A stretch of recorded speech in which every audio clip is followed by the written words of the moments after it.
It just says that living, breathing, born human beings are entitled to protection.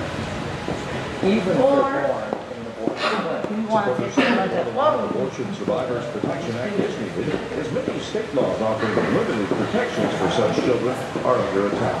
Bob Agnew, Capitol Hill. Volvo's electric performance brand Polestar unveiling a battery-powered compact car touted as a rival to Tesla's Model 3 with 408 horsepower. It should accelerate from 0 to 62 in under 5 seconds. More of these stories at townhall.com. The following is an American Matters media production. The views expressed do not necessarily represent those of the station or its advertisers, although we think they should. But that's the opinion of American Matters Media.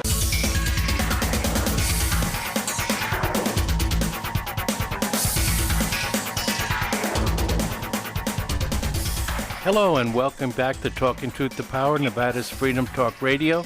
My name is Brendan Trainor. I am your co-host today along with Leland Faegre, and on the phone from Washington we have at least one guest, we might have two. Sounds like two. Jennifer Terhune Green. And little Jameson might chime in every once in a while. And well, we have quite a bit to talk about again this week. There's been a lot in the news, both local and national news. And, you know, it's kind of hard to figure out where to get started. We know the president is in Seoul, and he's trying to get a more concrete concessions Hanoi. He's in Hanoi. Oh, he's in Hanoi, yeah, talking to the president of North Korea, or the dictator, whatever you want to call it. He's thinking about Seoul while he's there. Yeah. Yeah. And so they're everybody is wondering what's going to be on the table. We won't really know until tomorrow. But we're hoping that there will be some kind of concession from the North, along with a concession from us. Possibly what is hoped for is a final push to end the armistice and have an actual peace declared on the between North and South Korea and the U.S. So we just have to wait and see if that happens. And we also came today from testimony from the convicted liar, Michael Cohen, in front of the House committee. And of course... what a spectacle, huh? Yeah, there was no partisanship there at all, no. Travesty. Yeah. And, you know, he's apparently contradicting himself all over the place, but we'll see. The talking heads will digest this again for the next few days. Well, the Southern District of New York apparently has testimony from him that contradicts what he said just this morning. Yes, that's what we've heard. In House testimony, so yes. Quite interesting. He's still lying. And it's all because he wanted to be chief of staff in the White House. Yeah, yes. He wanted a very, very posh job within the administration itself. Well, you know, you can ask former President Garfield what happens when somebody is denied a federal job. That's a good one. Maybe your listeners would be edified if you explain what happened there with Garfield. Well, Garfield turned down a job seeker. I think he was a Serbian man for a job, and then he went to an exhibit in Buffalo, New York, and the Serbian guy came up and shot him right there. He's one of our assassinated presidents. Right then and there. Right. Held out his hand with a gun inside a wrapping or something and pulled the trigger. Mm-hmm. Oh, that old trick. Yeah. So you have to be careful which federal plum patronage jobs you hand out, I guess is the moral of that story, or don't hand out. There's risk to it. Yes. Sure. For sure, and I mean, there's obviously no more credible witness than a disgruntled former employee, right? Yes, exactly. Good point. So, you know, I mean, the Democrats are going to throw all kinds of mud up there, and I'm you know, of course I'm concerned about that because I'm on Twitter. You can follow me on Twitter at Libertree, Libertree. And I get a lot of people, you know, I follow Tulsi Gabbard, and I get a lot of people that think that Trump is a racist because of things he said, you know, always years ago, or because of that brouhaha with the Equal Opportunity Commission over rental properties in Queens. And, you know, that all happened years ago, and maybe he is a racist, but there is no way hate is not against the law. You can hate anybody. You can have a stereotypical view of anybody. It's what you do. And his actions in Congress, I believe, have, on balance, helped the black community as much as any Democrat has in the last few years. Look at the unemployment numbers. Yeah, the unemployment numbers, criminal justice reform, Absolutely. which he was for, letting marijuana be decided by the states, which he was for. Still is. Still is, yeah. And so, you know, it's very hard to pin somebody down on their opinions. I mean, I have certain opinions myself about different kinds of people, and we used to be able to laugh about it. We used to be able to tell jokes and make fun of each other's ethnic differences. Right. Now, in this PC culture, you can't say anything or think anything. Look at the gaming, the game of blackjack. Is now African American. Oh wow! Yes, it's completely out of control. I know, and it's dangerous. It's dangerous for the country. Definitely. Yeah, because it's going to turn us into a balkanized republic, and with all of these, you know, name it -Americans going at each other in a very uncivilized way at times. Very much so. And, you know, we had the Justin Smollett incident, which is still playing itself out. He's still saying he's innocent.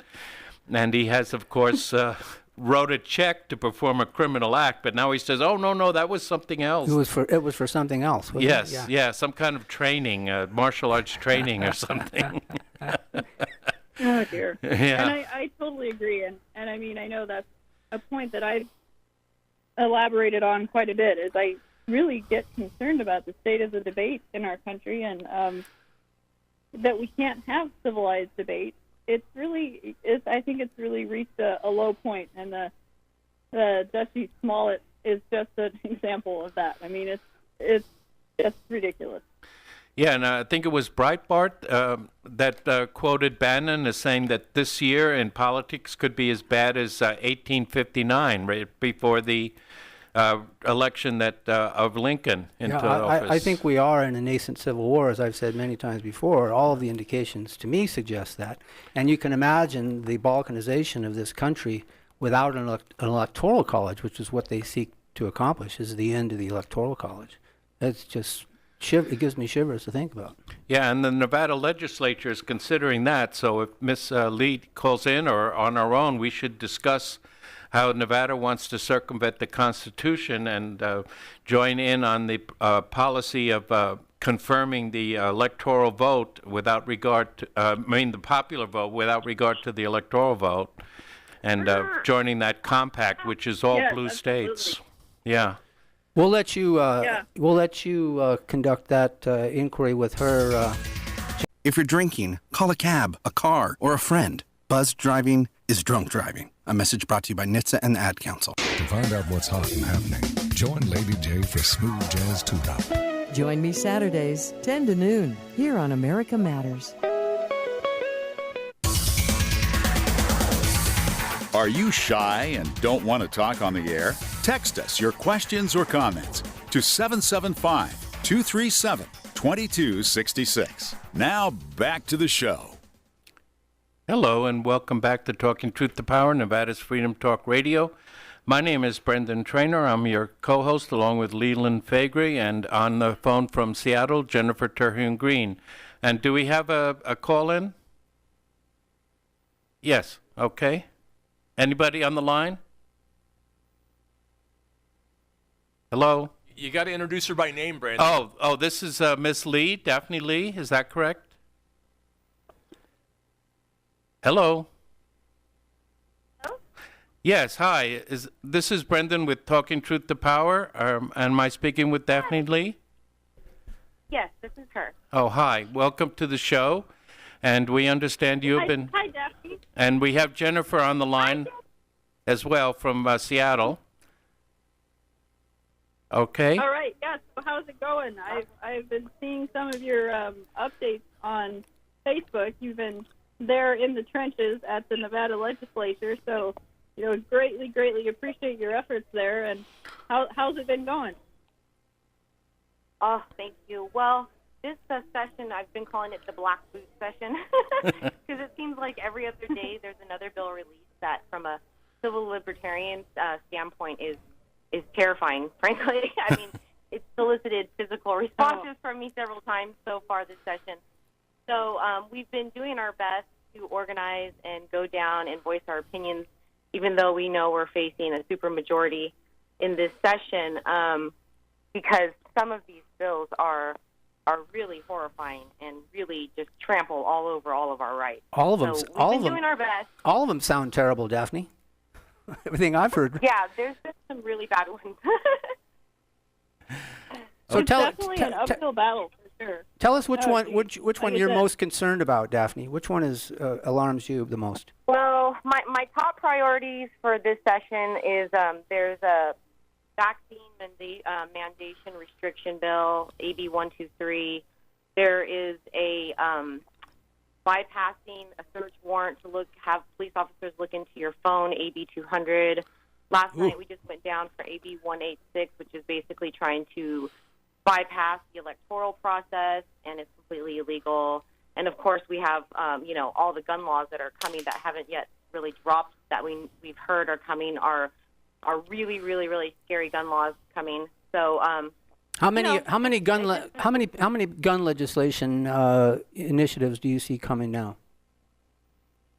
I don't know the number, and some haven't dropped yet. So we're kind of, because this session's so overwhelming, we're kind of taking each thing one step at a time. Oh, there's also an abortion bill that takes away parental consent, and also takes away informing the patients of exactly what's going on before they get an abortion. I mean, there's just, like I said, there's so many coming. It's overwhelming. So for me, in order to not have like a complete panic attack, I'm trying to take it one bill at a time.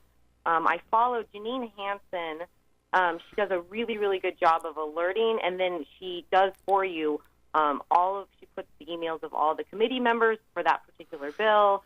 I've been following her alerts a lot. They've been super helpful for me because there's so many bills. California really has come to Nevada, hasn't it? Yeah, it has. But I will say I was actually pleased to hear from quite a few people, whether it was the medical freedom people or last night with the electoral process. There's a lot of, I know California people get a bad rap for coming here, and California, making Nevada California, but actually there's a lot of Californians that, like, they're California refugees, and they've come to Nevada. I'm one of them.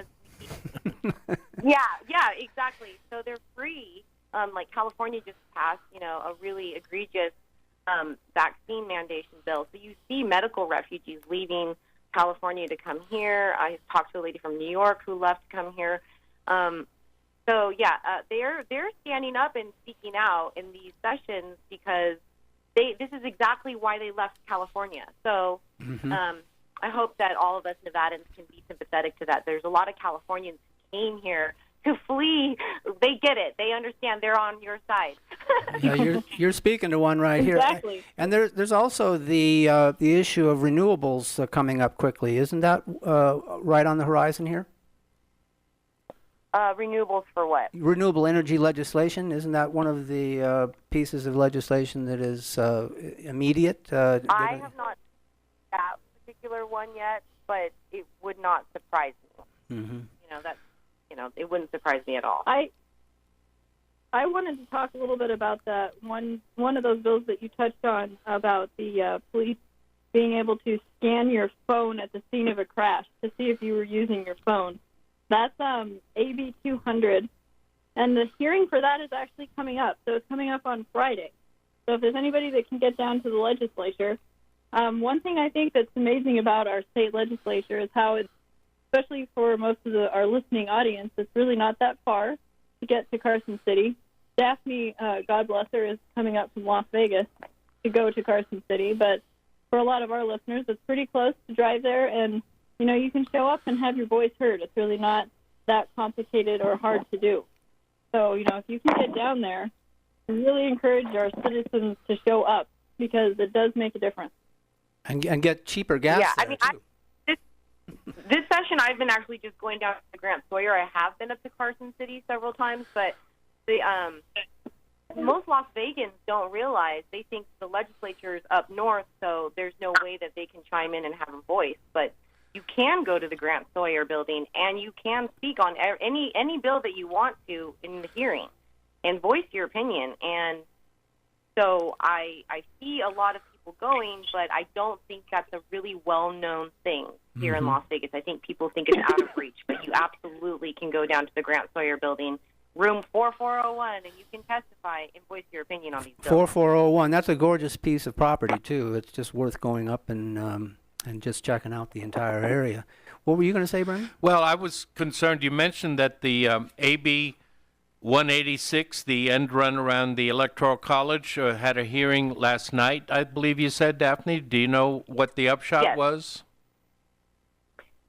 Well, that one was really kind of difficult to sit through and listen to because you had, well, it's a national effort. We know that. There's a bunch of states doing it in a coordinated effort.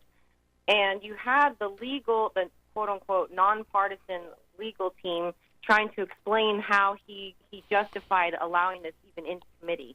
Because most of the time the legal team's supposed to say, hey, we think this bill could be problematic. And I've had bills that I know of that have been shot down because there might possibly be legal problems. So it was really interesting to watch this guy do the mental gymnastics and trying to explain how he found this legal. And as he was explaining the legalities of his justification, he exposed himself, which I was kind of embarrassed for him, on exactly why this is illegal for them to be doing. So it was really interesting to watch that whole thing come to play.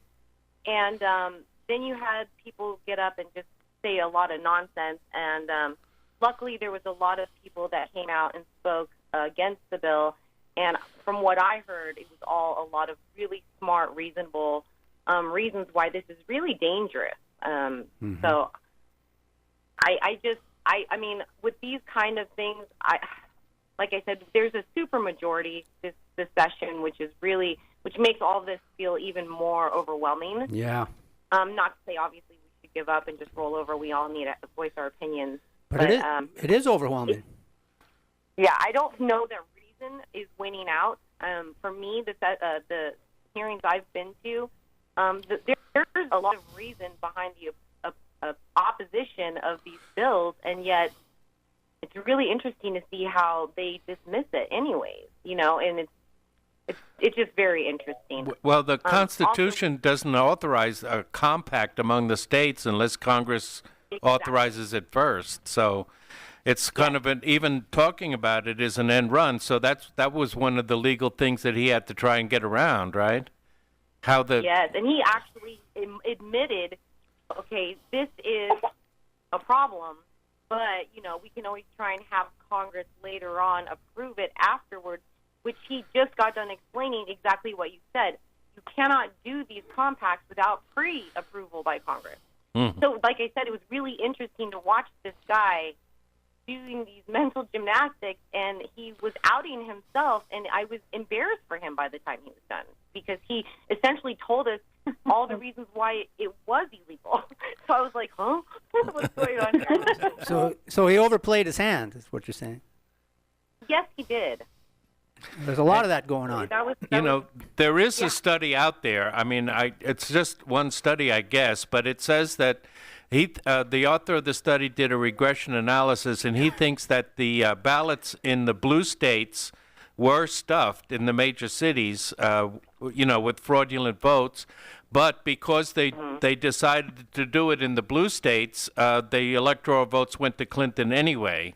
And if the Electoral College is gone and they do this in a red state and they stuff the ballots, then that would be another problem right there,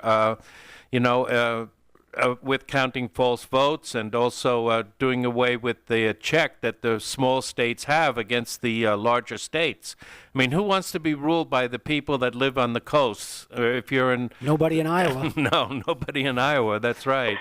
Absolutely, and that was a great point made by several people last night. And also, you had, for me, it almost was like, let's call a spade a spade. I basically said this is election engineering, Because if you're binding all of us, and let's be honest, to all these blue states, before the election even begins, to me, that's election engineering. And we all know historically how these states go. And what you said, exactly. So you have right now coming out all over the country fraud exposed. And so there's no way to check against that. That fraud isn't going to happen again. And then, you know, there was just so many problems. I mean, Daphne, we're coming up on a commercial break. Can you stay with us? Yes, absolutely. Thank you. Hi, this is Ken Roberts, the host of Ken's Bulls and Bears Report. If you own real estate, paper, and other... Project Yellow Light, Noise, and the Ad Council. This is America Matters Media on AM 1180 KCKQ, a Lotus broadcast station. The power of radio since 1967. Want to expand your advertising dollar? Sponsor this or any America Matters program by calling 775-827-8900, extension 2. Now back to the show. Hi, and hello. Welcome back to Talking Truth to Power. This is Brendan Trainor, along with my co-host Leland Faegre, and on the phone from Seattle, Jennifer Terhune Green. And we have a special guest, Daphne Lee, calling in from Carson, or from Las Vegas, actually, who is a citizen lobbyist at the legislature in Carson City. But before we go back to Daphne, I'd like to give a shout-out to our sponsor, Reno Computer Services. Reno Computer Services is Reno's foremost IT and computer repair. It offers routine maintenance, virus removal, data recovery, and specializes in a preventive approach that delivers secure PC performance. You can reach them at 775-737-4400 or on the web at www.renocomputerservices.com. I think you better call them today, right? Yeah, I may have to call them if I can't figure out how to do a cold boot. But anyway, Jennifer, you were going to mention another bill that you were thinking about? Yes, yeah. When I was doing some research earlier today, and I found the bill of concern. Okay. Did we lose Jennifer? Hang on, sorry. So we were talking about AB 200, which is, allows the police to scan your phone without a warrant at the scene of a crash to see if you were using your phone. So that's obviously of concern. There's also a bill that sounded like a good one that's on the docket at that same hearing, which is AB 189, which prohibits cavity searches without a specific search warrant. And Daphne, you're familiar with that legislation as well, right? Well, actually, Jen just told me about that one, so I definitely will look into that. Yeah, that sounds like one that really needs some attention. Mm-hmm. Yeah, because that's we have a good one. Yeah, I want to. We might need to look into it more and make sure it is a good one. But it sounds like it. I mean, obviously, like you said, Leland, we shouldn't even need a search warrant. We shouldn't even need legislation saying you have to have a search warrant before you have a cavity search. Yeah. But it's a good thing to have that. So superfluous legislation. We can get. Yeah. Now, I understand that there's a bill there, Daphne, called SB 43, which would allow those automated traffic enforcement cameras that have been disparaged so much because they actually cause more accidents than they prevent. Have you seen that bill? I did hear that one was floating around, but I haven't seen any schedule on that one yet. You're absolutely right. That's one of the main points when we've seen these used around the country, that they cause more accidents than they save. And it's also just, in general, coming from a civil libertarian standpoint, the more and more cameras, there's just so much intrusiveness of surveillance on us. It just feels like we're living in George Orwell's 1984. I read a lot of Orwell in college and as a youngster, and so all of this stuff, it just hits this chord with me that's like, oh, this is not good. We're going the wrong direction. And, of course, everything is always proposed with good intentions. But as my girlfriend said the other day at a hearing, good intentions pave the way to hell. That's right. Unintended consequences. Yeah, I just wanted to clarify something on that bill. It's not that every intersection can have a camera. It's that where law enforcement cannot effectively control it, like on a small two-lane road, where, like in a right. It's not every place in the city in the Nevada. In fact, right now in Nevada, it's illegal for those. Yeah, that's what they're having to change to make this enforceable. Like on a two-lane road at an intersection, a four-way intersection out in the middle of nowhere, and something happens. That's all right. And that or in a school zone where people are making illegal U-turns in a school zone, because that is illegal now, and you can't, and law enforcement can't sit in all 85 school zones here in Washoe County alone, to catch people who are making illegal U-turns. And that from engineer Craig, recent inductee to the Nevada Hall of Fame. Attaboy, Craig. Got to get the title right. Nevada Broadcasters Hall of Fame. Yes, it is. I'd love it to be the Hall of Fame for the whole state of Nevada, but just the broadcasters. All right. So, Daphne, there are some other bills, I'm sure, that we have. One of them appears to be SB 123, which would allow, speaking about elections, would allow people to register to vote on Election Day. I hate that idea. Yeah. Right. To vote on Election Day, Brendan? Or no, register to vote on register Election on the Day. same day. Yeah. That's mob. Yeah, the obvious is that there's no way that those can be verified and checked on Election Day. And it just... this is what I'm saying. Common sense is not even existing in a lot of these bills. Like, you cannot possibly go through and make sure every single registration is correct, and by the time you did, and if you found discrepancies, well, they already voted.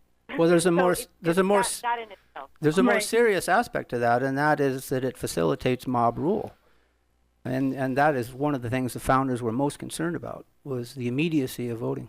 Yeah, I agree. I mean, we probably should restrict voting a little bit more than we do. I mean, some states are talking about giving 16-year-olds the right to vote. Yeah. And what would they be? That's not their focus. Right. What would they be voting for? More free stuff? Well, and I wonder how. And I wonder how you could prevent someone from voting twice in the same election, especially with early voting. I don't know how that would all work and how you would make sure that someone hadn't voted, for instance, in the Republican, and then they could switch and vote in the Democrat, like when you're doing primaries, for instance. I mean, I know people want to do stuff like that, so I'm not sure how they could prevent that from happening. I don't know exactly how that all works. I don't think anybody does. Yeah, it's a chilling That's a thought. good point, Jen. Okay, and I mean, there are people out there who would do that if they could, and I know for sure. Yep, happening now. It's happening here and there now. So. All right, yeah. All right, Well, Daphne, are there any other bills that are really of concern for you? Is there anything we haven't touched on yet? Well, for me, the one big one that I just want to throw out there, since this is kind of like my number one focus right now, is the AB 123. They are proposing to basically restrict exemptions for vaccines here in Nevada. And casually, people are like, oh, what's the big deal? Who cares? But this bill actually affects all of us. It sets a lot of precedents on medical freedom, on access from the federal and state level to medical records. It also it does seek, make no mistake, to stamp out medical exemptions.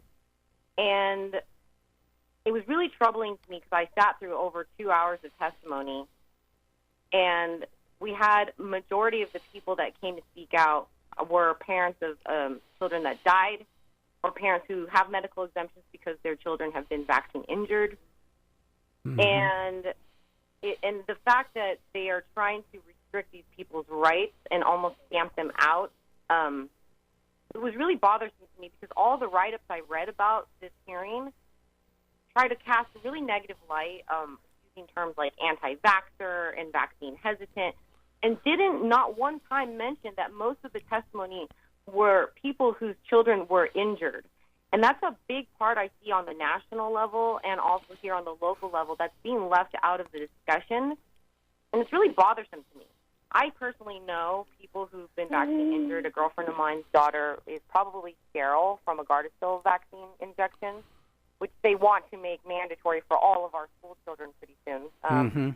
So casually, people think, well, I don't have school-age children, or this isn't going to bother me. Well, it could be your grandchildren. They keep adding to the list, and it's something that medical freedom is very important because, unfortunately, our government agencies that are supposed to protect us for safety, there's a very incestuous relationship with industry, and you cannot depend on them to self-manage themselves.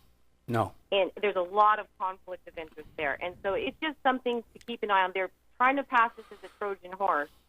And one thing that bothered me, too, in the testimony, like the health district official said, you know, the kid from Reno that got the measles cost them X amount of money. I think he said $19,000. Both cases in Nevada, which was left out, that got measles this year, which neither one of them died, they were both vaccinated. So that's left out of the conversation. And so there's a lot of misrepresentation of this whole issue that's really bothersome to me. So just keep an eye out and be careful. There's media manipulation on this subject, and I'm just kind of concerned about why. You know, what's the big picture here? If 2% of these people are using these exemptions mainly for medical, I don't understand why there's such a big push. And you're seeing it all over the country. Jen, you're in a state that is going through this right now.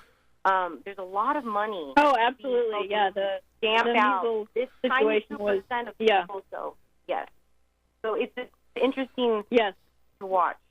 But otherwise, that's all I have to add. And we'll just keep fighting. I would say everyone please get involved. You can go down here in Las Vegas. You can go to Carson. You can voice your opinion if you can't go, which a lot of people can't because they're working. You can voice your online. The more of us that get involved and voice your opinions, the better off we are. So at least our voice is heard. So thank you guys so much for having me. I really appreciate it. Oh, yes. You're welcome anytime. Yeah. Thanks for calling in. Thanks, Daphne. That was awesome. You bet. And you too. Keep us posted. All that right. was Daphne Lee. And, yes. As we're coming up on the break here, stay with us. What are we going to talk about after the break? Well, we might switch over to some foreign affairs. How about that? I'd like that very much. Okay. Sounds like a plan. Hi, I'm Bill Kendall. I've practiced law in Northern Nevada for over 25 years, and I specialize in representing injured people in their fights for just compensation and in representing parents in... Goodwill. Bring good home. Brought to you by Goodwill and the Ad Council. This is America Matters Media on AM 1180 KCKQ, a Lotus broadcast station. The power of radio since 1967. Unable to listen to the whole show? A recording of today's program will be available later today. Visit americamatters.us and click on the podcast link. Now back to the show. Hey, and welcome back to Talking Truth to Power, Nevada's Freedom Talk Radio. I'm Brendan Trainor, your stumbling host here, along with Leland Faegre, and on the phone from Seattle, Jennifer Terhune, and maybe an occasional interruption from Jameson Terhune Green. And so maybe we should, did a bit, most of our show today on Nevada. Maybe we should look at what's happening around the world. I did mention the peace process, but there's been news about the unpeace process in Venezuela and other places as well. No real blood yet, but could get ugly. Yes. And the blood... Absolutely. Yeah, it could, especially if little Marco keeps tweeting out pictures of Gaddafi before and after our intervention in Libya. Yeah, where's the gag order on Marco Rubio? Exactly. And the thing is that big demonstration on Saturday turned into a fiasco. What violence there was reported in the mainstream media was probably done by the other side. The people in Colombia were on video. They're caught throwing Molotov cocktails into the trucks that the Venezuelan government had put up across the border. So you're telling our listeners there was controlled opposition there? Yes. Is that what you're telling Yeah, I think so. What are the odds? Yeah, I know. Does that ever happen in South America? No, that never happens down there. I think Brendan has been drinking. And oh my goodness. you know, we're probably the only show that has actually discussed what Article 233 of the Venezuelan Constitution actually says. If you could ever get to it. Yes, after you get to the other 232 sections. But it is like their version of Amendment 25, which the people are some people in the FBI were trying to use against our president, but now our president is using their version against Venezuela. But the interesting thing is that Random Guaido is already in violation of the section, because the section calls for elections within 30 consecutive days of invoking it. So he's invoked it now for 30 days has passed. So he's actually in violation of his own reason. Yeah, he is. Of course, but that doesn't really matter. No. It's South America. Yeah, well, it's the world. Right. Yeah. And he also violated a court order to leave to go confer with his master, Vice President Pence, in Colombia, and get his marching orders. So he could in fact be arrested if Maduro has, the wherewithal, not so much the wherewithal, but the gumption to actually arrest him. He is in violation of a court order. And boy, did the Lima Group get a lot of attention this weekend. Did you see that? Yeah, no, I didn't. Oh my gosh, it was all over Fox where I was watching. Oh yeah. And I forget where else I was hearing it, but from media sources. Yeah. And heretofore, there hasn't been much discussion of the Lima Group. Okay. Except on this show. Yeah, on this show, and in the alternative media. Yeah. But I mean, for the established media to finally pick up on that, I thought was very interesting. Mm-hmm. Go ahead, Jennifer. I'm not sure exactly. So I'm just saying that for those of us, including myself, I'm not sure exactly what you mean by the Lima Group. What's the angle on that? When the Organization of American States, which is the multilateral organization for Latin America and North America and the Western Hemisphere, when they refused to go along with the total, ousting of Maduro, Canada last year formed a ad hoc group called the Lima Group, and Canada, the U.S., and those states that have recently elected more right-wing governments in Latin and Central America. And they supposedly have the authority to call for Maduro's ouster when they really don't. I mean, the only authority to intervene in another country in any way is through the United Nations and the United Nations Security Council, which ain't going to do it. And that would be ugly, too. Yes, that would be ugly, too, of course. And it's the only time it really was authorized, ironically, was in Libya. And the reason why it was organized was because Russia and China abstained from voting, and because they were convinced by the U.S. there would be a surgical strike just to protect the people from Gaddafi's army. Remember, people were saying that Gaddafi was handing out Viagra to his troops so they would better rape the citizens. That came right from a CIA desk. Yes, of course it did. Right from the CIA's working. Yeah. So that's the only time that an intervention has actually been authorized by the United Nations. So everything is being done extra legally. The Lima Group doesn't have any real authority except the authority that they can get from the participation of the world's only superpower, the exceptional nation, the benevolent hegemonist, the United States, and our and other Five Eyes countries and so on that agree with us. Now, did Guaido actually, I heard he said that some of those aid trucks got across the border, but I don't think they actually did they? No, we believe that was, it appears that was propaganda. Of course, we don't know exactly what's going on with any real certainty. It's not as bad as Syria, but it's similar to Syria when we didn't know what was going on for years in Syria, and we're getting all kinds of false reports. And until we get, unless we get too excited, Lindsey Graham is talking about the same kinds of actions in Nicaragua and in Cuba. Yes. Well, that's the agenda. The troika of evil that Bolton talks about, yes. With Elliot Abrams, scratching his back. Yeah, so Elliot Abrams, somebody brought up a quote where during the Iran-Contra that was fiasco. That was the Islamic member of the House from Minnesota. Yes, and she confronted him with that, but somebody brought up an actual quote that he gave to Congress back in the day in which he said everything he did was by the book. Oh, yeah, wasn't that great? Yeah. I never saw him so uncomfortable, and it was a funny thing to watch. Yes. To see how he squirmed in his seat as she went after him. It was really good. Yes. I hate to take her side on it for any reason, but when it's Elliot Abrams... Yes. I'm kind of... Yeah, you're kind of rooting.